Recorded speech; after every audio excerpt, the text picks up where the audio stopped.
Boa noite, tudo bem? Como é que você está? O Yuri, onde é que você está, Yuri? Que eu vi você chegando aí, desapareceu. Ah, Taine, boa noite, Taine. Taine, eu acho que você não faltou nenhuma aula, né? Eu acho que você foi a única que esteve em todas as aulas. Me lembro muito bem de ti. Sempre eu lembro que você sempre, em todas as aulas, estava a Taine aí. Parabéns para você. Como é que foi na prova, Taine?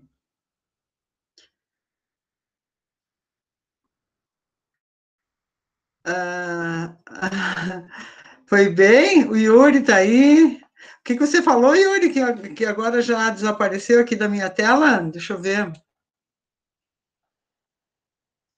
Acho que não. Acho que não, o quê? Que não foi bem, Taine?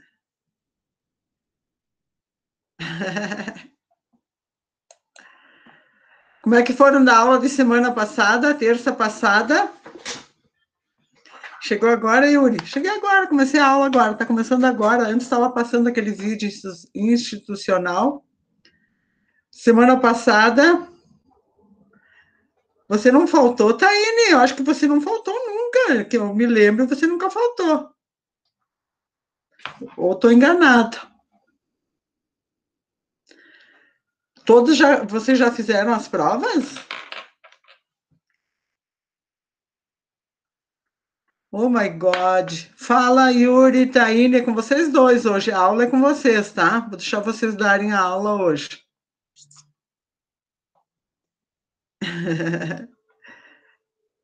Vai fazer quando a prova, Yuri? Vocês têm até quando para fazer a prova?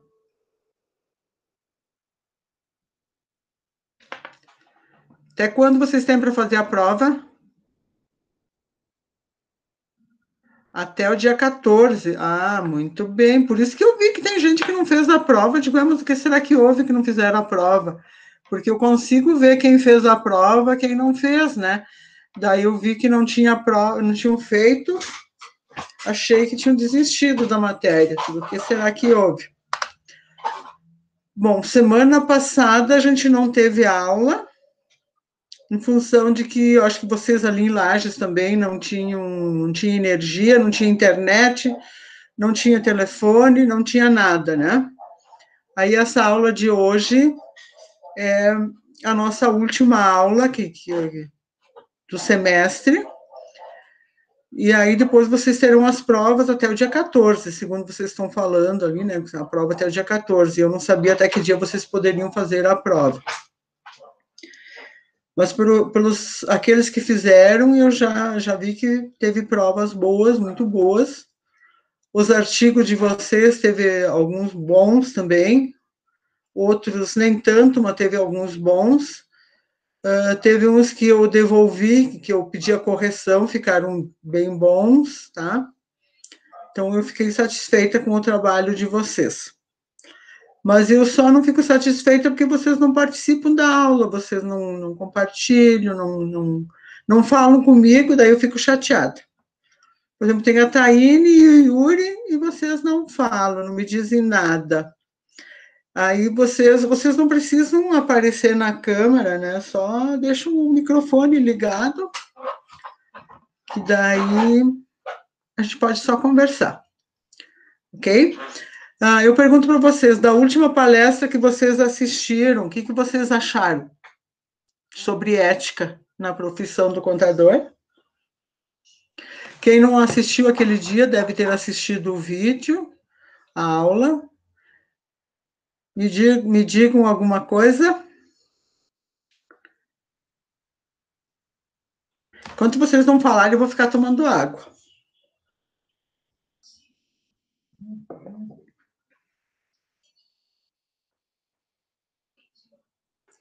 Se vocês tivessem que escolher entre aquela e a outra que falou sobre perícia, o que vocês escolheriam?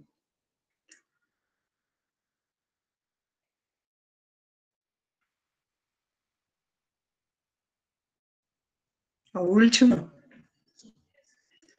Também achei. Também achei. A última.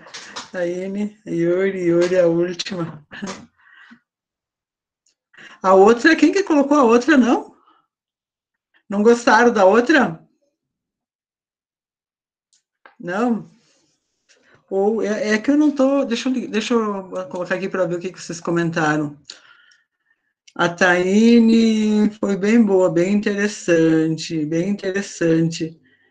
A última, a outra não viu, tá? O Yuri disse que não viu a outra. Ah, ok, eu achei que não tinha gostado da outra, mas como não viu, então.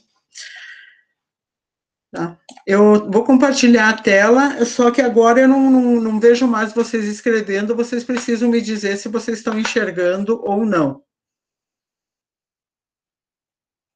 Estão vendo o compartilhamento da tela?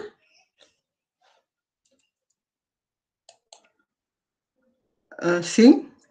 E primeiro, quando estava passando, só tinha a Taine antes, o Yuri chegou depois. Taine, quando estava passando aquele vídeo institucional, você estava vendo ele ou só escutando?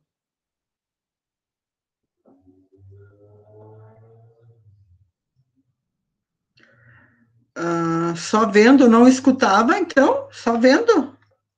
Oh, meu Deus. Não. Taine não escutava, só via. Tá bom. Então, vamos lá para a nossa apresentação. Agora, vocês disseram que estão vendo a apresentação, né? Então, essa é uma revisão da nossa última aula. Quem já fez a prova, né? Paciência.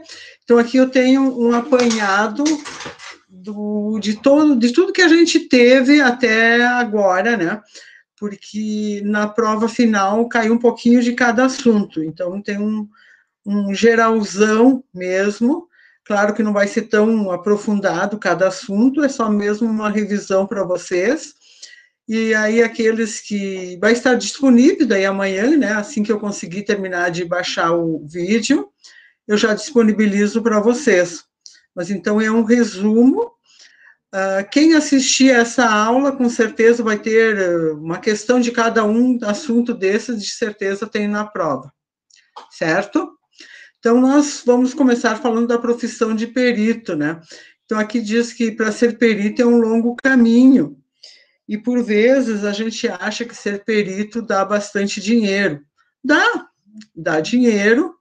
Aí tem alguns que acham que dá status, isso é bobagem, porque a gente trabalha bastante mesmo, e ainda a gente é execrado pelos advogados das partes, né?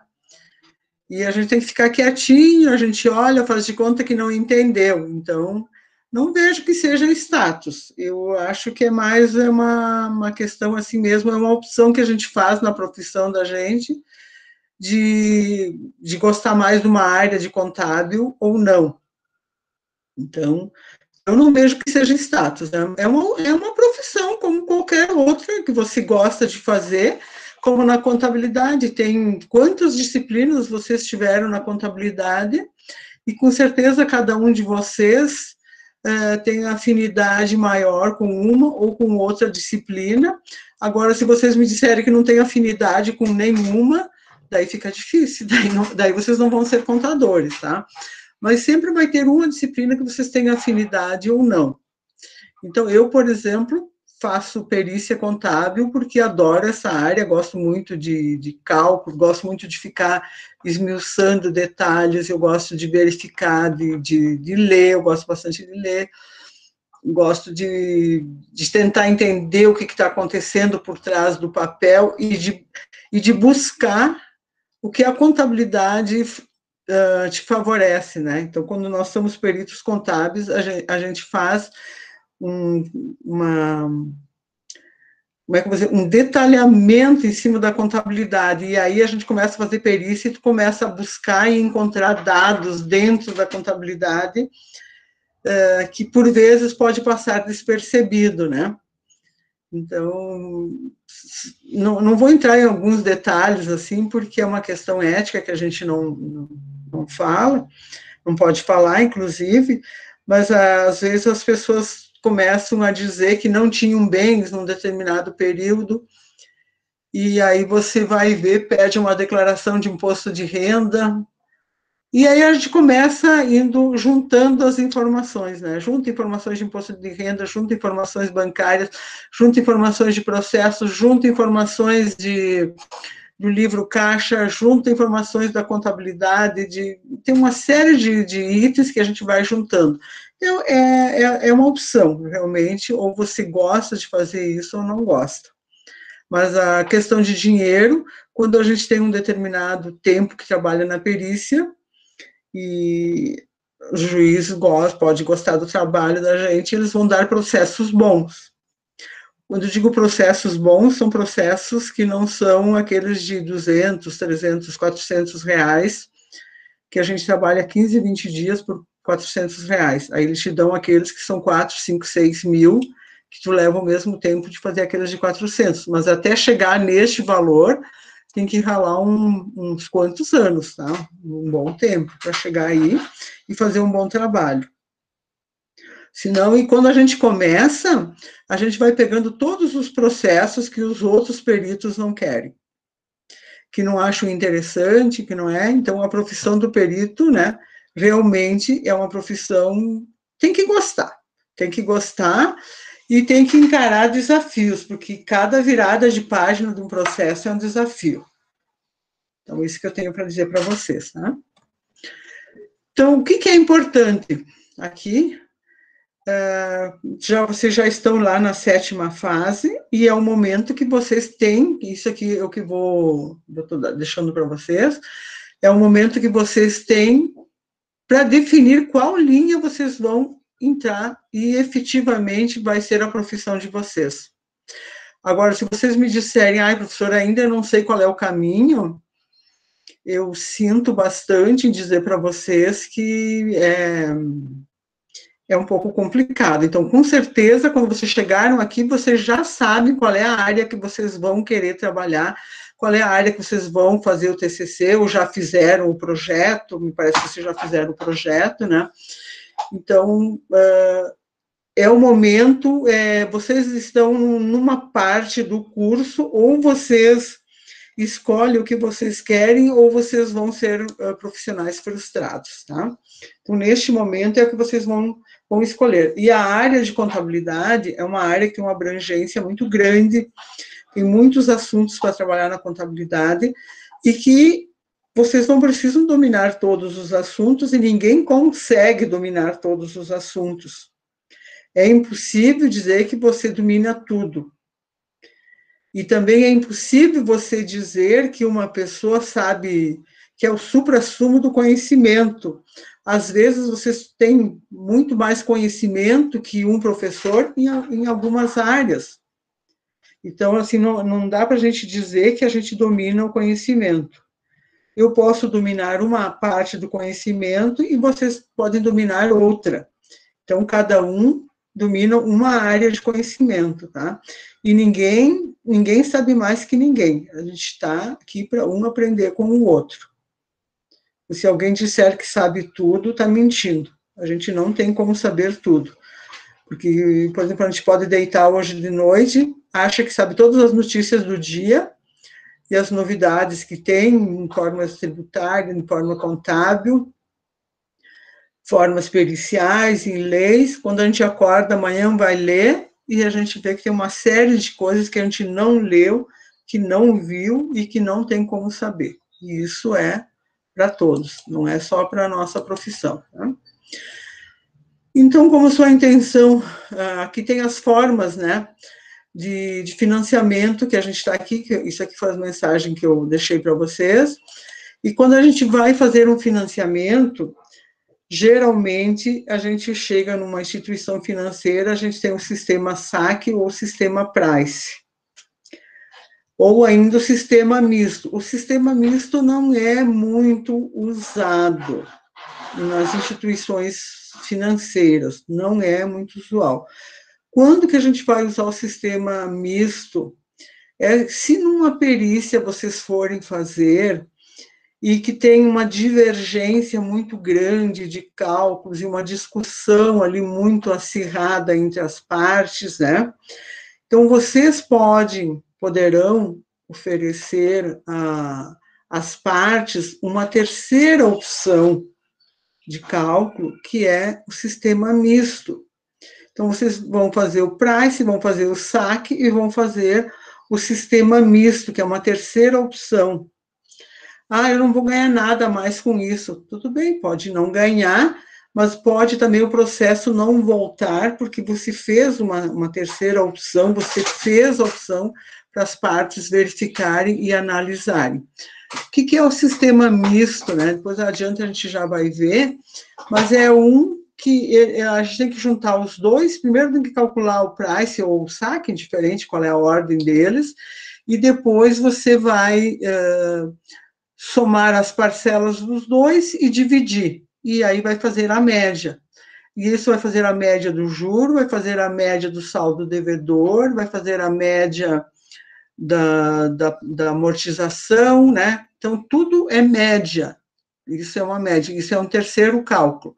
Mas quando se vai numa instituição financeira, ele só te oferece o price e o saque. E aí cada um vai escolher qual é que vai fazer, tá? Então, nós temos os sistemas de amortização, que eu vou passar aqui para vocês, que eu estava falando, né? O sistema de amortização, os três principais são esses. O price é aquele que nós temos a parcela fixa.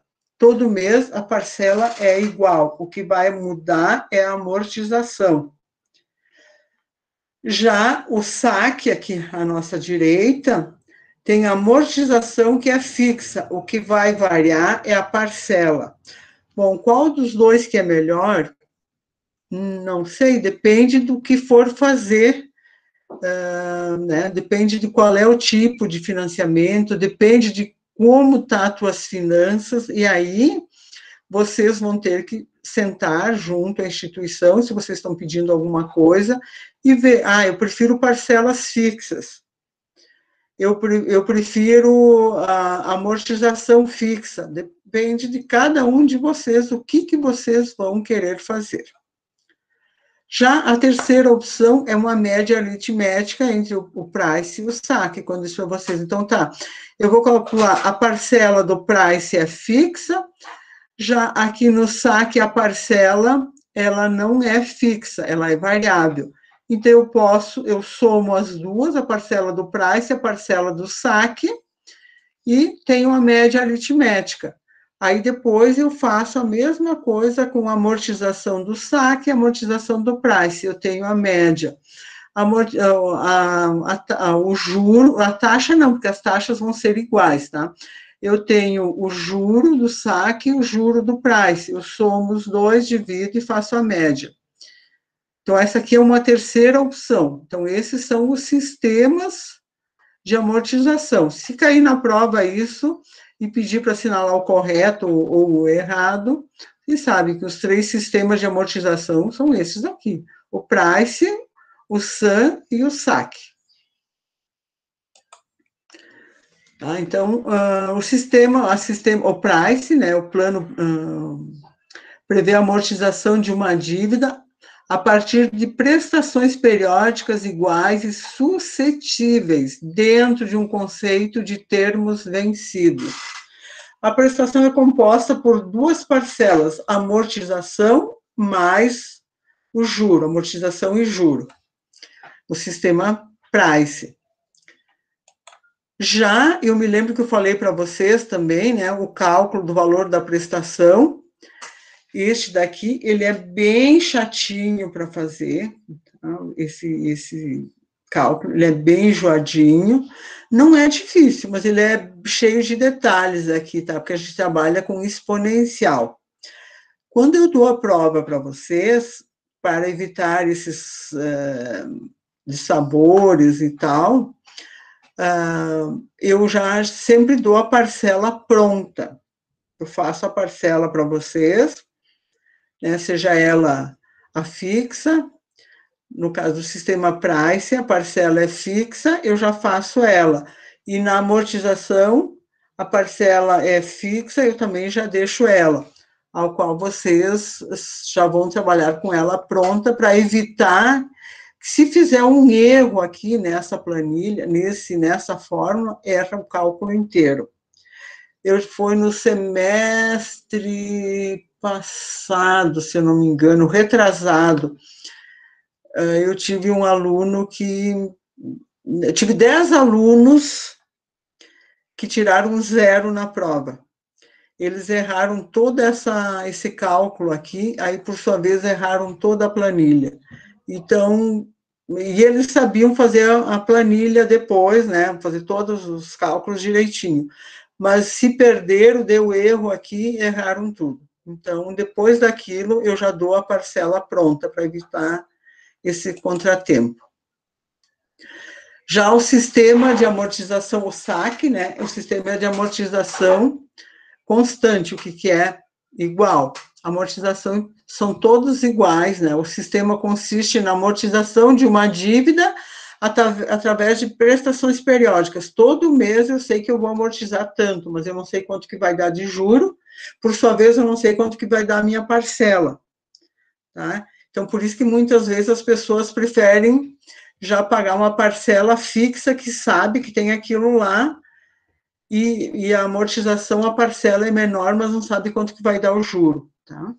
Então, são questões que precisam avaliar, cada caso é um caso, não dá para se dizer que este é melhor ou aquela é pior. O cálculo da prestação do saque é muito mais simples, né? Então, ele é feito através da divisão do valor do financiamento pelo número de parcelas. Então, a amortização aqui, ó, é o valor do financiamento pelo número de parcelas. Eu tenho ali e não tem outro mistério. É isso aí, bem fácil. Não tem nada de exponencial como é anterior. Mas eu não vou dar um cálculo onde precisa calcular uma coisa e outra não. Então, eu sempre deixo pronto para vocês. Então, essa aqui, do saque, a fórmula é bem mais simples. Então, aqui eu coloquei um exemplo, né, uma tabela de composição de prestações de acompanhamento de um saldo devedor. Então, aqui eu tinha pedido para vocês, né, era para construir uma planilha, construir uma tabela referente à composição das parcelas de um financiamento ó, de 5.830,20 em 10 prestações e a taxa de 3% ao mês, pelo sistema de amortização constante, né? Então, eu tinha deixado aqui, fica para aula prática isso daqui, e aí quem teve a aula prática, eu me lembro que a gente fez esse cálculo na aula de vocês. Então, vamos lá, como é que eu tenho aqui, ó. Agora nós vamos praticar, então, de uma última vez, porque aí quem não fez aquela aula prática, precisa aprender a fazer. Eu me lembro que a Taine estava. Tabela de composição da prestação, então, como eu falei, tem um valor aqui que eu vou pedir lá para o banco vai me cobrar 3% ao mês, pelo sistema Price, e uma parcela de R$1.000. Então, vamos lá. Como é que ficou esse daqui, ó? Isso aqui é o saque, ó. O saque, lembro lá bem no comecinho que eu falei que a amortização é fixa, ó, todas as parcelas são iguais.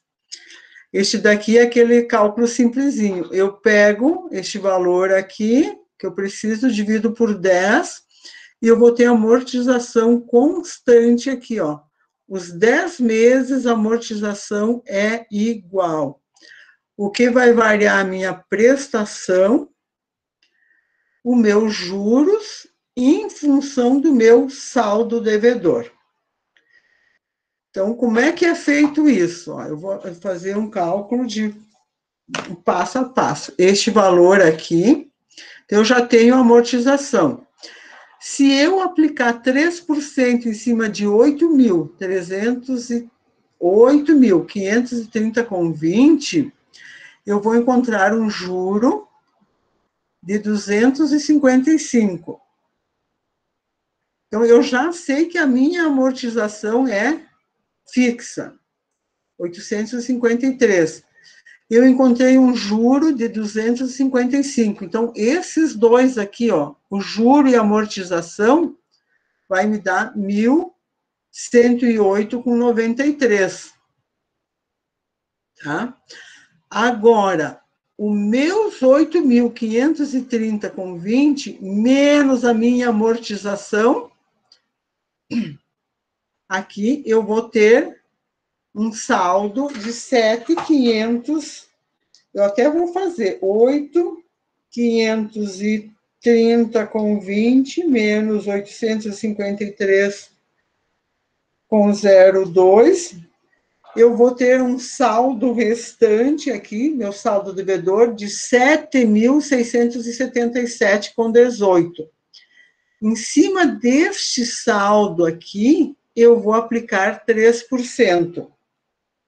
3% que vai me dar esses 230. 230 com 32. Esse 230 com 32, mais 853, vai me dar esses 1.083 com 34. Certinho? Aí, 7.677 menos 852, eu vou ter 6.000, que é meu saldo devedor. Esse meu saldo devedor, de novo não, é meu novo cálculo. Então, em cima desse meu novo saldo devedor, eu vou aplicar os 3%, que vai me dar 204 com 72. 204 com 70, mais este, vai dar este daqui. Correto? Então, agora, este daqui, menos o saldo, menos a minha amortização, vai ter que me dar os 5.000. 5.971 com 0,14. Novamente, aqui, em 5.971 com 0,14, 3%, eu vou ter... Ops, aqui tem um erro. Vamos lá, deixa eu só conferir aqui. 6.824 com 16, 3%, aqui vai dar 204. Ah, tá aqui, 204 com 72. Este mais esse vai dar este valor aqui. Agora, 6.824 com 16, menos 853 com 0,2, eu vou ter 5.971. Este novo valor aqui, eu vou aplicar meus 3%. Aqui que estava o erro que eu disse, ó, vai dar 179 com 13. 179 com 13, 853,02 mais, vai dar 1.032 com 15. 1.0, aqui. 1.032 com 15, tá? Aqui. E assim vocês vão fazendo até o final. Olha aqui, ó. Sobrou 2 centavos. Provavelmente, esses 2 centavos sobrou pelo errozinho que eu fiz aqui, ou pela calculadora mesmo, tá? Então, dependendo da calculadora que vocês estiverem usando, pode sim sempre dar uma diferença aqui de centavos ou até R$1. Isso é normal, dependendo do número de casas que for usado em todos os cálculos, tá? Mas isso não dá para ser considerado erro, porque não é estatística, então, se fosse estatística, teria que dar exatamente 0. Aí, claro, quanto maior o número de casas que é usado na calculadora, mais certo é o cálculo. Como eu sempre uso só 2 casas, após a vírgula, o número vai ficar, pode sobrar alguma coisa. Já pelo sistema Price, nós temos as parcelas fixas, ó, as prestações fixas. O que vai variar é a amortização em função do juro. Então, se eu tenho 8.530 com 20, eu acho mais fácil a saque, mas cada um, né? Eu tenho 8.530 com 20, o juro de 3% vai me dar este valor aqui, 255. Como eu tenho a parcela fixa, eu vou ter que acrescentar o juro, tá? Eu vou ter que acrescentar, vou ter que tirar o juro, desculpa, eu vou ter que tirar o juro da prestação para ver o quanto que é a minha amortização. Então, R$ 1.000 menos 255,91 vai me dar 744,09. 8.500,20 menos os 744,09 vai me dar os 7.786,11. Este daqui é meu novo saldo devedor. Então, em cima deste, 7.786,11 é meus 3%, que vai me dar este novo juro aqui, ó. Deixa eu voltar. Que vai me dar esse juro aqui, tá? Isso aqui foi o juro que deu. Agora, R$ 1.000 menos os 253, o que vai me sobrar? 766,42. Este 1.000, esse 7.786,11 menos 766,42, eu vou ter 7.019,69. De novo, eu preciso aplicar o juro em cima deste saldo aqui, ó. Sempre vai para a coluna de baixo, ó, 210. Ai, meu Deus, o que eu estou apertando aqui? 210,59, tá? R$ 1.000, que é tudo fixo, ó. R$ 1.000 menos os 210,59, eu vou ter 789,41. Este meu saldo devedor anterior, menos este daqui, eu vou ter esses 6.000. Tá? Então, vamos lá. Os 6.230,39, 3%, que é o juro. Olha, sempre aqui, eu trabalho sempre com uma coluna atrás, mas os dados vêm aqui para a próxima, ó. 186. Aqui, ó. 186, R$ 1.000, que é a minha parcela, menos os 186, vou ter 813.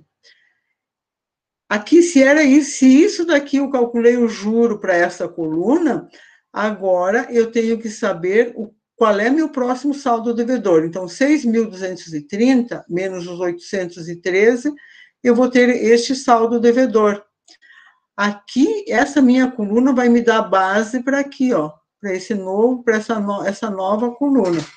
Até eu chegar aqui embaixo, ó, vocês vejam que aqui deu 72 centavos a diferença. Chegou no final, deu 72 centavos. Aqui eu tinha ficado com saldo devedor de 971,57. Aqui, ó.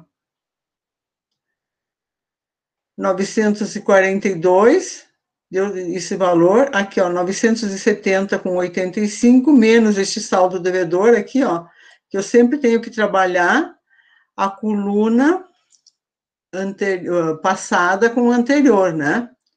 Então, este daqui, menos esse, vai me dar o quê? Vai me sobrar 72 centavos. Ok? Então, essa foi uma diferença que teve de 72 centavos. Os que estão ali, que eram o Yuri e a Taine, alguma dúvida em relação a isso? Lembrando que vocês precisam falar, porque eu não estou enxergando vocês escreverem, tá?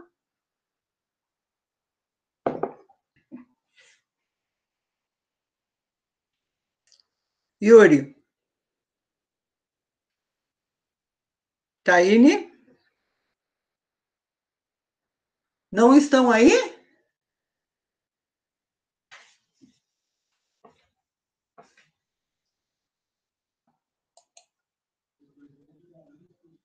Taine, Yuri, tudo tranquilo, Taine?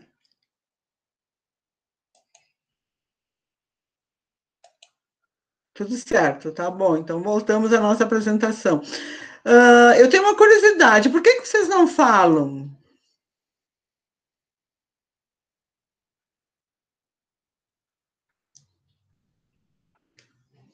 Eu vou ficar tomando água. Por que vocês não falam?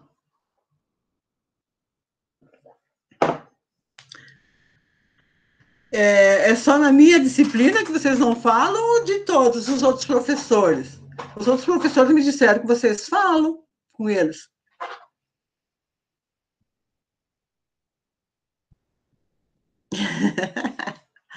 Tá bom. Então vamos lá.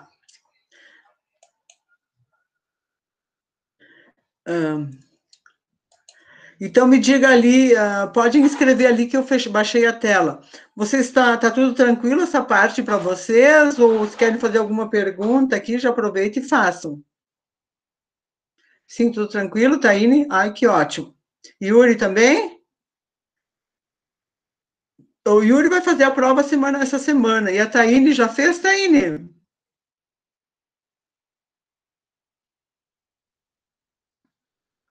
Ok.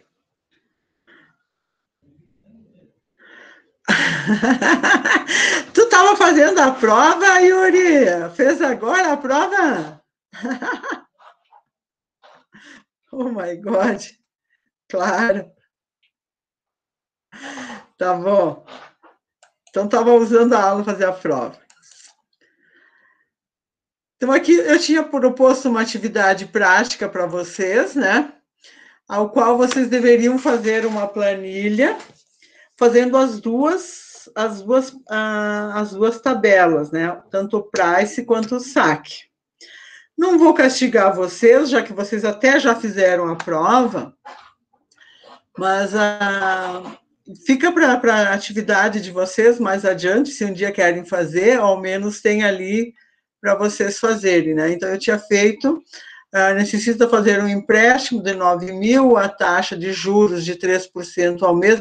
Isso é uma coisa que eu quero falar para vocês em relação à taxa de juros. Vocês sempre têm que pensar que a taxa de juro legal é 1%, tá?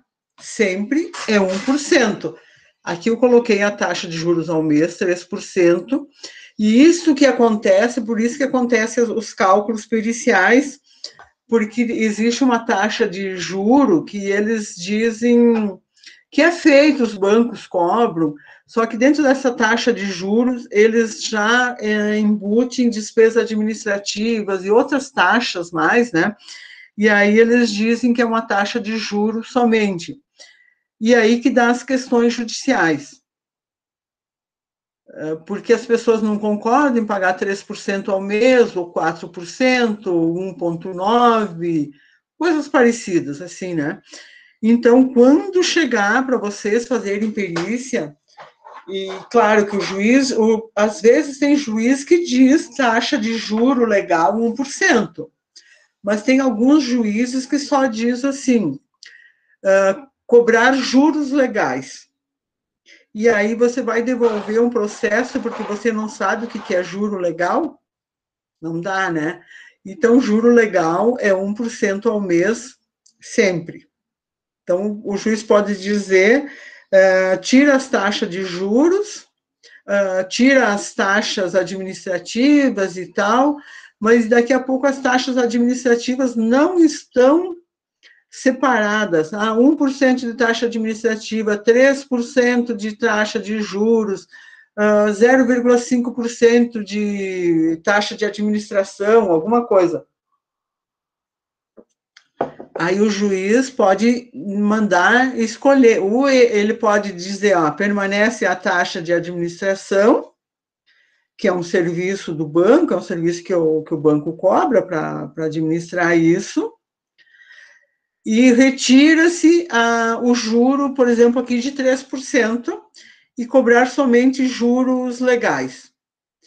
Então, vocês terão que pegar esse cálculo e aplicar somente os juros legais, que é 1%. Correto? E aí as outras taxas, se o juiz mandar dizer, não, permanece as demais taxas, somente essa taxa que será alterada. Permanece as demais taxas administrativas, somente as taxas de juros retirar e aplicar a taxa de juros legais. Então, vocês já sabem o que é o juro legal, é 1%, tá? Aqui também eu coloquei um outro exemplo, né, uma atividade prática para vocês, que seriam, e a gente iria fazer em aula, que era a semana passada, só que daí agora eu não vou fazer, quem não dá para a gente fazer hoje. Então, depois nós entramos para essa parte aqui, que é a NBC PP01, que é do perito contábil, né? O que é um perito? Então, e qual é que é o objetivo da norma, né? Nessa norma é estabelecer critérios inerentes à atuação do contador. Então, aqui nós já estamos trabalhando o quarto assunto nessa mesma revisão, certo? Se alguém está achando, a professora pulou de um assunto para o outro. Como é revisão, então eu peguei os principais assuntos que a gente teve e montei uma apresentação sobre os principais assuntos. Então, a gente está abordando mais, ó. Aqui eu continuei, deixei uma tela em branco para vocês saberem que a gente passou para outro assunto. Então, o objetivo dessa norma é estabelecer critérios inerentes à atuação do contador na condição de perito. Então, se eu perguntasse para vocês, o que precisa o contador, o que precisa para ser perito contador? Vamos lá, me ajudem, por favor.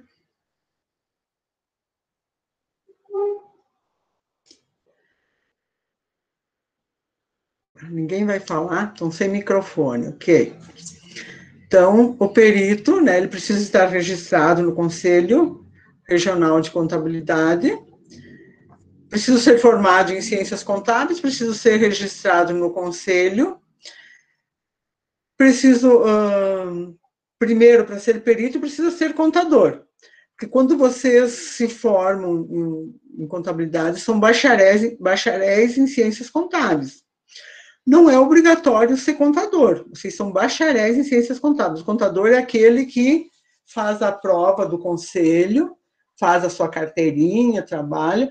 Tem gente que se forma e fica eternamente bacharel, que não quer trabalhar como contador e trabalha nas empresas como auxiliar de contador, trabalha no financeiro, trabalha no tributário, trabalha na administração de uma contabilidade, trabalha em consultoria contábil, alguma coisa dessa área, e não quer ser contador. Então, daí já sabe que esse profissional não pode ser perito também, porque tem que estar com uma profissão regulamentada. O que é a profissão regulamentada?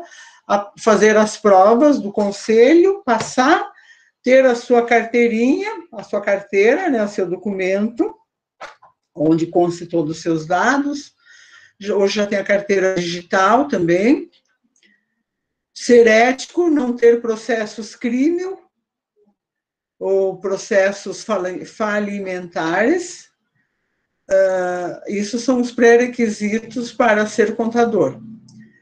Aí ele pode atuar como perito oficial, né? Perito do juízo, nomeado pelo juiz, e perito assistente. Eu, até hoje, trabalhei sempre como perito do juiz, sempre. Eu já fiz acho que umas 2 vezes, trabalhei fiz processo, alguma coisa para clientes meus de escritório, mas a minha área que eu trabalho é perito judicial, eu sempre nomeada pelo juiz. Então, eu sou o perito que não pode trabalhar para nenhum dos lados, e nem para o juiz. Eu tenho que levar a verdade ou buscar algumas dados obscuros ou cálculos novos que o juiz não é obrigação dele a fazer os cálculos. E quando as empresas ou as pessoas contratam o perito, elas querem que ele relate aquilo que lhe interessa, que tenha maior ênfase, que eles acham que segue uma linha, que aquela é a linha correta. Tá? Cada uma das partes vão fazer isso daí. E vai chegar para o juiz, e o juiz não vai ter certeza quem está certo. E aí é a vez que entra o perito do juiz, que ele nomeia um perito para verificar os 2 cálculos e fazer o terceiro cálculo, no caso, fazer a perícia. Aí, o laudo dos peritos assistentes vai influenciar o meu cálculo ou não?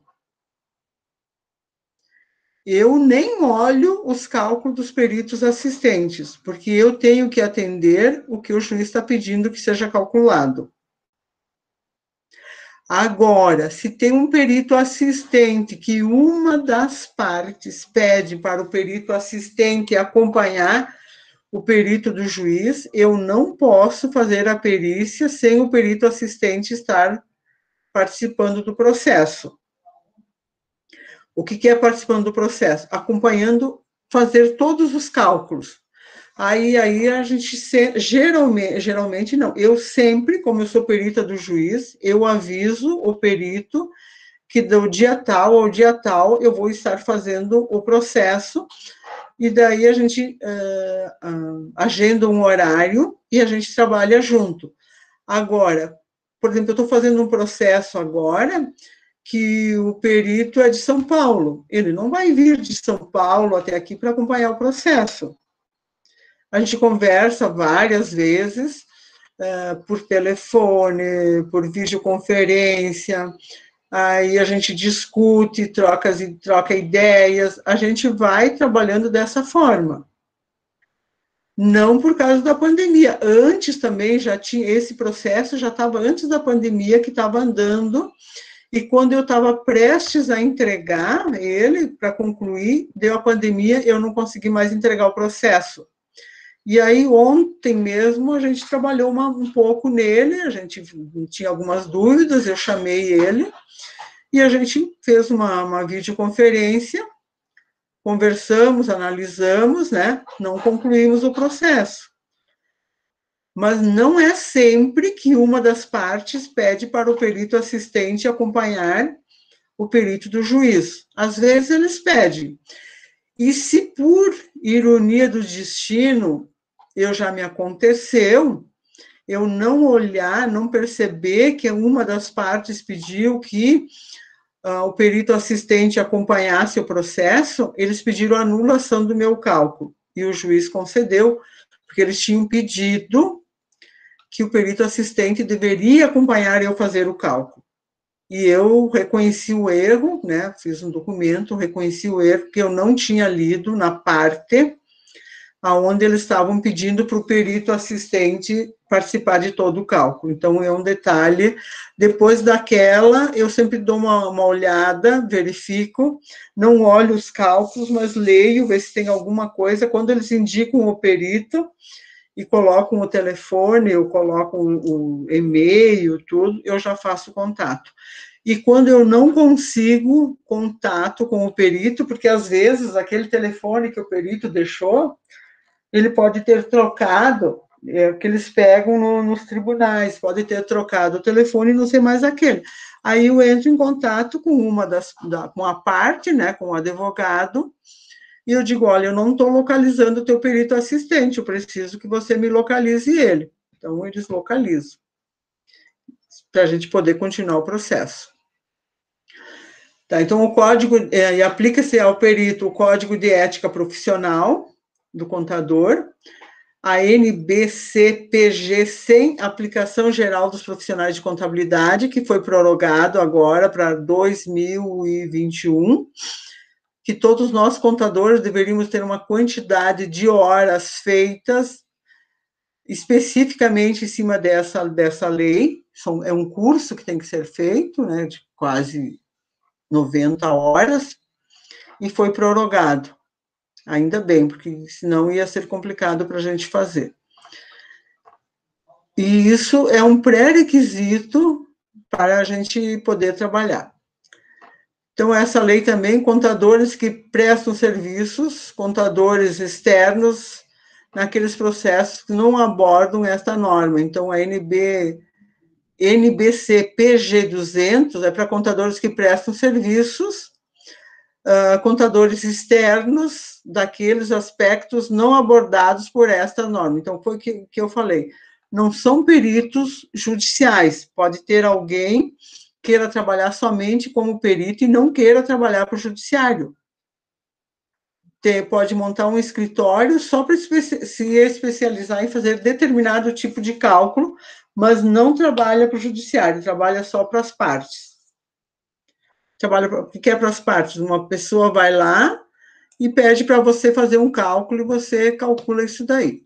Né? Faz os cálculos, faz um estudo, faz um processo todo, mas não é perito do juiz.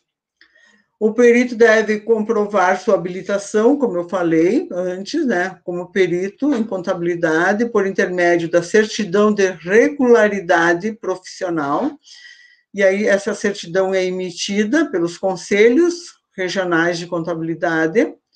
Se você está irregular, o que é irregular? Não tem aqueles cursos feitos, não paga as anuidades do Conselho Federal de Contabilidade, também você está irregular. Então, são uma série de requisitos que eles têm, né? E são horas complementares que a gente tem que ir fazendo durante o ano, também tem uma quantidade X de horas, de cursos, de atualização profissional. Então, se a gente não tiver, a gente não consegue pegar essa certidão de regularidade profissional.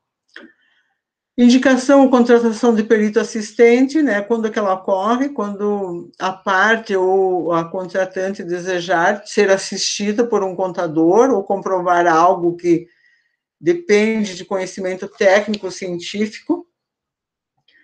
Então, essa é uma das partes, assim, e já aconteceu também de ambas as partes solicitarem, colocarem o perito deles e terem que trabalhar junto com o perito contábil. É estressante isso, porque é 3 pessoas, eu já mostrei para vocês aquele monte de papel, e todo mundo querendo folhear aqueles papéis, né? E o que eu fiz? Aí a gente senta, vai marcando as páginas, vai dizendo, ó, tal assunto está em tal página, outro assunto está na outra página, que daí fica mais fácil para a gente trabalhar conjuntamente. Mas não é fácil. A suspeição, então, impedimentos e suspeição são situações fatídicas ou circunstanciais que impossibilitam o perito de exercer a sua função em processos judiciais ou extrajudiciais. Então, a suspeição, o que é? Para que o perito possa exercer as suas atividades com isenção e fator determinante, né? Ele pode ser considerado, quando ele é parente, ele não pode fazer, quando ele é amigo íntimo da pessoa, ou muito conhecido, ou ter trabalhado numa empresa, digamos que apareça uma empresa para mim fazer uma perícia, e eu trabalhei nela há menos de 2 anos, eu não posso fazer a perícia, tá? Então, tem que ser mais de 2 anos que eu esteja fora da empresa para poder fazer essa perícia. Então, são detalhes muito importantes que precisam ser averiguados para não anular o nosso trabalho e também para... depois o juiz também pode ficar bravo, né? Pode até aplicar algumas sanções para a gente, mandar tirar o nome do rol de peritos, né? Então, é bem complicado isso, porque o juiz não tem obrigação de saber, quem tem que saber somos nós, quando a gente pega um processo e dizer, não, esse aqui é parente, esse aqui é meu amigo, esse foi meu superior, é meu superior. Eu já peguei um processo, já faz uns 4 anos, que aqui em Vacaria, e que a pessoa era lá de Caxias, mas ele era meu professor lá em Caxias. Não tinha grau de parentesco, não tinha nada. Mas aí né, como é que eu vou fazer um processo desses? Eu aleguei, eu disse que ele era meu professor e que eu não me sentia à vontade de fazer o cálculo. Por mais que não tivesse parentesco, não tinha nada, mas a gente tinha uma relação entre aluno e professor. que isso poderia ser prejudicado, e o juiz aceitou, e são coisas assim, mas o juiz não era obrigado a saber que ele era meu professor, não. A suspensão de impedimento legal, o perito do juiz deve se declarar impedido quando não puder exercer suas atividades observando os termos e os códigos de processo civil. O perito assistente deve declarar-se suspeito quando, após contratado, verificar a ocorrência de situações que venham suscitar suspensão, em função da sua imparcialidade. Ou seja, eu posso, se eu pegar, por mais que a gente diga que não, se você pegar um processo que seja um parente, ou que seja algum amigo, ou que seja alguém que tu conheça, alguma coisa, para se manter 100% de imparcialidade, é difícil, porque daí você pode alegar uma linha muito tênue e seguir por um determinado lado de querer, né? Às vezes, né? Porque a gente sabe que nós, peritos judiciais, somos a pessoa de confiança do juiz. E aí já imaginou se depois vier à tona que eu posso não ter sido 100% imparcial e essa pessoa, em função da minha imparcialidade, alguma coisa, ganhar um processo? Aí a outra parte pode ir para o juiz e dizer,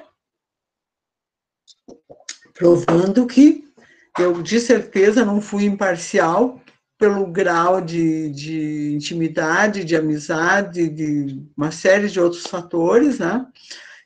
Que a gente já sabe quais são.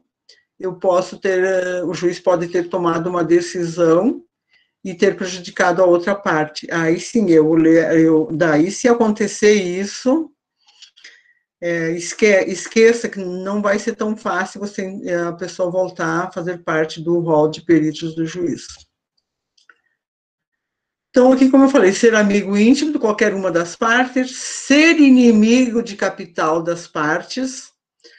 Aqui, imagina-se, assim, digamos que duas empresas ou duas pessoas entraram na justiça por algum motivo, e essas duas empresas ou duas pessoas, você tem inimizade com elas. Trabalhou para elas, ou elas ficaram... Tem uma inimizade. Como é que vai ficar isso? Então, é inimigo capital, né, de qualquer uma das partes. O que é inimigo capital? Envolver o dinheiro, você ou emprestou dinheiro para a empresa ou para aquela pessoa e ela não te devolveu, e agora é a vez que você está com uma caneta na mão e tu pode dizer, poxa, agora eu vou te ferrar, mas não é por ali. Então tem essa questão da suspeição, então é ser inimigo capital de qualquer uma das partes. Ser devedor ou credor de algumas delas também, eu também não posso ser devedor de uma delas ou ser credor de uma delas. Porque da mesma forma, eu posso estar querendo ter uma imparcialidade. Ser herdeiro, presuntivo ou donatário. Herdeiro, então aqui o que é direto, né, o filho, ou tu pode ter sido adotado, pode ser um donatário. O que seria isso? As pessoas estão morando, essas questões de uso campeão há muito tempo, então elas já têm alguns direitos, como se fosse esse. Ser parceiro, empregado, empregador ou empregado, eu não posso... por exemplo, eu sou professora da FACVEST. Se o juiz me chamar para que eu seja perita de um processo, eu não posso pegar. Eu sou empregada lá de lá, eu não posso pegar. Eu tenho que né? Se eu pegar, eu posso ser aqui a suspensão, o processo é anulado e de novo lá estou eu recebendo sanções, né? aconselhar de alguma forma aconselhar de alguma forma alguém das partes ou de cônjuges, dar algumas opiniões aqui de alguém aqui no meio, houver qualquer interesse no julgamento da causa em favor de alguma das partes.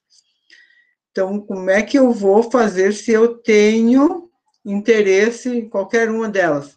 Aqui, por exemplo, eu sou credor de um deles e eu tenho interesse que algum deles receba uma grana legal para me pagar. Não pode. Agora nós temos as responsabilidades, né? Nós sabemos que nós temos a responsabilidade ética. Vocês tiveram aquela palestra de ética também, que é aquele professor falou, professor Marcos, se não me engano. Responsabilidade ética, sempre atuar com responsabilidade ética, é do direito, atuando como lealdade, idoneidade, honestidade. O que isso envolve? Aí alguém vai dizer, mas qual é a responsabilidade que eu tenho, qual é a ética que eu tenho em cima de um processo? Em cima de um processo, vocês não imaginam o quanto tem a quantidade de dados, de informações que tem lá dentro, brigas familiares, valores, fotografias de tudo que vocês possam imaginar de processos, coisas assim. E aí, olhou, aquilo lá é um trabalho teu. Entregou o processo, morreu o assunto. É uma coisa assim que a gente não... O processo não sai do teu escritório. Eu tenho casos assim que às vezes eu ia no fórum buscar processo e eu tinha que ir em outros lugares para não deixar o processo dentro do carro, porque eu tinha medo que pudesse ser arrombado, coisa parecida. Ou, se era o processo pequeno, eu saía com ele junto comigo, no braço, junto com a minha bolsa.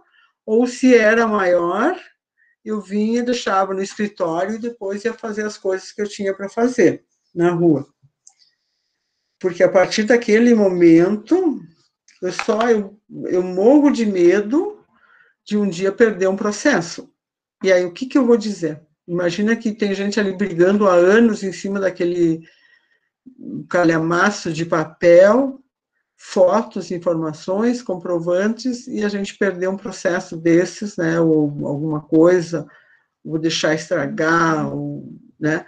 Então, a gente tem a responsabilidade civil, penal e criminal ainda em cima desses processos, se a gente falar, se a gente comentar, se fizer relato de nome de pessoas, relato de situações. Eu posso contar um fato, mas eu não conto, já ouviram falar, eu posso contar um milagre, mas não conto o santo. Então, o melhor, para evitar que possa haver um deslize, ou de falar um nome, alguma coisa, o melhor é não falar nada, é teu trabalho, esqueça, fechou o processo, morre ali e pronto. E como o escritório, normalmente, tem muita gente que entra e sai, eu sempre deixo os processos virados, que não apareça o nome das partes, nem número de processo, nada. Fica viradinho, ninguém enxerga. Porque às vezes eu estou com os processos espalhados em cima da mesa, chega gente, passa ali, não é legal. Então, essas são responsabilidade, até porque a gente tem, como disse, a responsabilidade civil e criminal de passar as informações que tem ali dentro. O zelo profissional, cumprir os prazos fixados pelo juiz, o juiz dá os prazos, e são prazos sempre muito apertados, muito apertados. Eles te chamam hoje para você fazer um orçamento de um processo, e eles te dão 3, 4 dias para fazer um orçamento. E aí, como é que você vai fazer orçamento se não vai ler o processo? Não vai dar uma olhada, ao menos dar uma olhada. E aí, depois, quando demora tempo para voltar para ti, eles te dão 15 dias para fazer. Mas, no máximo, tem que ser muito grande o processo para te dar 30 dias. É 15 dias, 10 dias. E daí tem que fazer neste prazo. O que dá para fazer antes, e a lei permite isso, antes de vencer o prazo, digamos que deu 10 dias o prazo, ou 15 dias para fazer, e nos 5 dias antes de acabar o prazo, tem que fazer um pedido de prorrogação de prazo. Depois, se você conseguir entregar no prazo, tudo bem, entrega. Se não, faz o pedido, protocola, você está assegurado que tu fez o pedido para prorrogar. Não precisa devolver o processo, só faz o pedido de prorrogação via documento, né? E vai trabalhando. Se ele indeferir, até ele indeferir o processo, indeferir o teu caso, pode demorar, aí dá o tempo de você terminar, mas tu tá assegurado com o documento da solicitação de prazo. Sempre, sempre, então, tem que ter cuidado dos processos. Nós aqui, aí vocês acho que nem tanto, mas nós aqui no Sul, somos muito acostumados a tomar chimarrão no trabalho. Já pensou virar uma cuia de chimarrão no processo? Virar um cafezinho no processo? Com que cara eu vou devolver o processo? Com que cara eu vou dizer para o juiz, olha, eu estava tomando chimarrão no trabalho e virei a cuia em cima do processo. Então, isso é zelo profissional, não só no processo, isso a gente tem que ter em todo o trabalho nosso.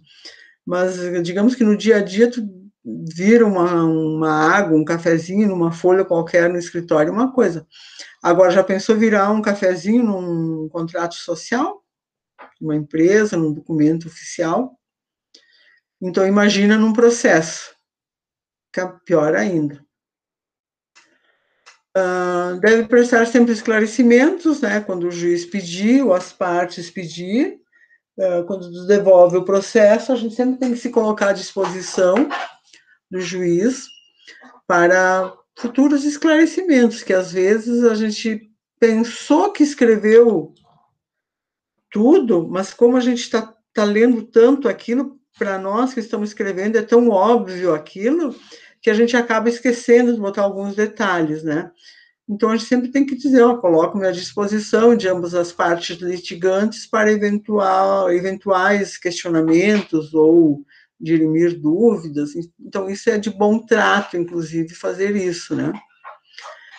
A gente sempre se colocar à disposição, porque, principalmente nós, contadores, a gente escreve pouco e trabalha muito com números, mas o número, nessa questão de processo, ele tem que falar. Então, um número ali, ele, às vezes, pode não dizer nada. Então, por isso que a gente tem que deixar muito bem claro. O perito pode valer-se de especialistas em outras áreas. O perito é responsável por todas as informações contidas no laudo ou parecer.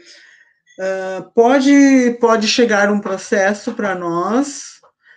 Já me aconteceu de chegar que tinha que calcular os custos da produção de hectares de maçã. Poxa, eu não trabalho com hectares de maçã, eu não sei quais os produtos que vai, eu não sei nada disso.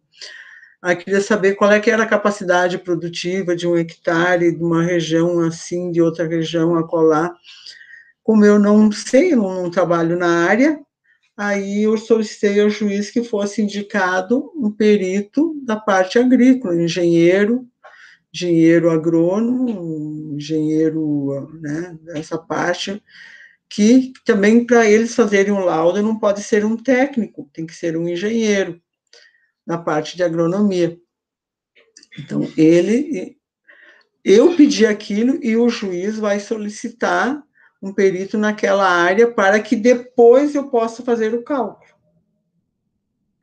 Porque como é que eu vou, assim, eu posso fazer uma pesquisa de média de custos, mas aí não é certo, porque cada localização, cada área específica tem um determinado custo, tem uma determinada linha de produtos que vai, uma determinada fruta, por exemplo, maçã, um determinado tipo de maçã tem um tratamento, outro tem outro, eu não sei. Então, isso são dados, especificidades técnicas que o perito contador não tem obrigação de saber, né? Então, a gente pede auxílio para outro contador, para outro profissional da área. Aqui, ai, como seria bom esses honorários, né? Até isso está trancado com a pandemia para mim. Eu não consigo protocolar pedido de honorários, eu não consigo fazer nada, né? Mas então essa é a parte muito importante da gente fazer um orçamento de forma correta e seguindo todas aquelas normas que eu já passei para vocês. O que precisa ser observado, se precisa viajar, se precisa ficar hospedado fora, né, o que você precisa, quanto tempo você vai precisar trabalhar, né? Tem que conhecer o processo. Como é que eu vou fazer um orçamento de um processo onde tem um volume, um X honorários, e um que tem 10, 12 volumes, que dá 7, 8 mil páginas? Vou fazer o mesmo orçamento? Não. Então, vocês têm que fazer detalhados esse orçamento de honorários e elaborar planilhas, mostrar, né, todos os mínimos detalhes aonde é necessário, como, quando e quanto é necessário para cada etapa, tá?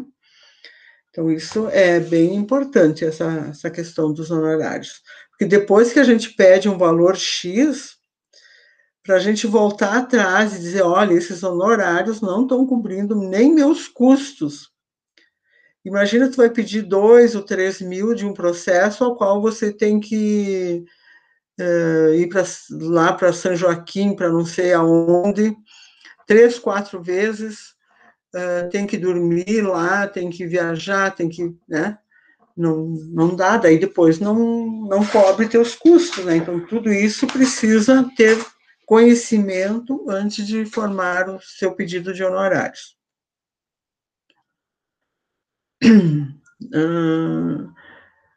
Aí, o que eu recomendo, e eu aprendi e passo para vocês também, né? Quando a gente faz a proposta de honorários, a gente já vai dizendo que aqueles honorários contemplam os quesitos que estão no processo.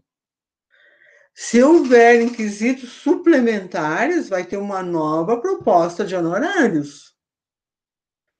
Porque daqui a pouquinho tem uma das partes nem coloca quesitos. Quesitos são as perguntas, né, que eles querem saber. Tem uma das partes que nem coloca pergunta, e uma coloca 10, 12, tudo bem. E aí depois você faz a tua proposta de honorários, e aí uma das partes coloca 30 quesitos. A outra coloca mais 10, 12. Não dá, aí triplica o trabalho de vocês.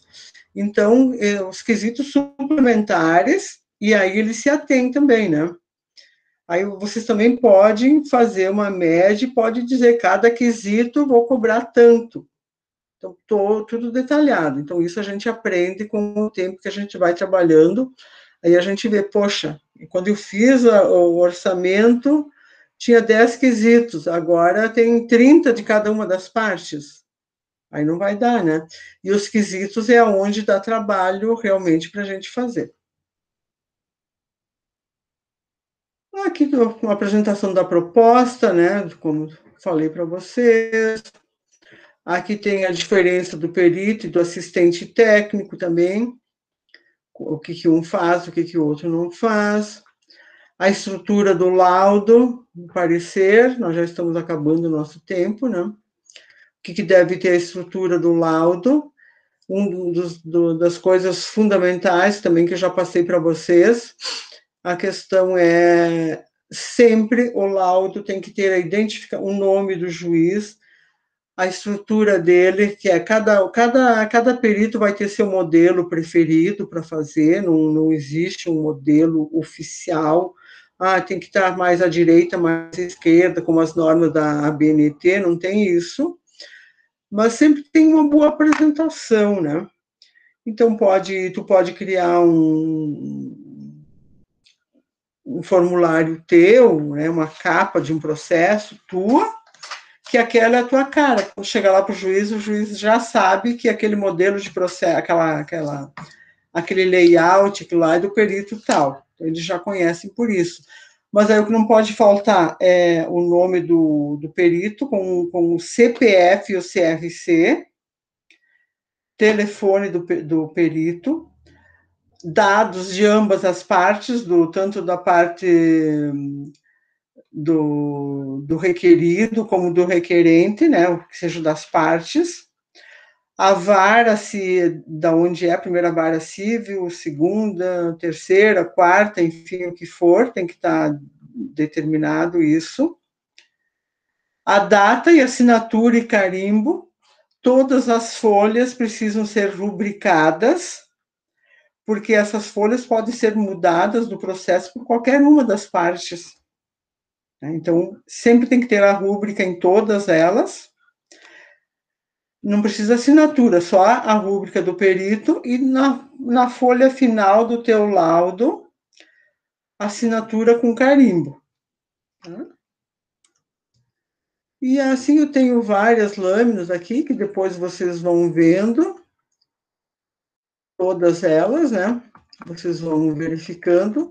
Mas aqui eu tenho basicamente o resumo de toda a disciplina do final ali que a gente teve, quando a gente acabou as aulas ali do presencial e da prova, eu fiz um apanhado de todo o conteúdo do semestre, tá? Então, eu tenho para dizer para vocês que foi um prazer trabalhar com vocês mais uma vez. Desejo muita sorte, muito sucesso para vocês todos. E me coloco à disposição de vocês, se tiverem alguma dúvida ou quiserem me chamar, me passar e-mail. Eu estou sempre à disposição de vocês, tá? Então, muito sucesso para vocês, boas férias e um beijo no coração de cada um.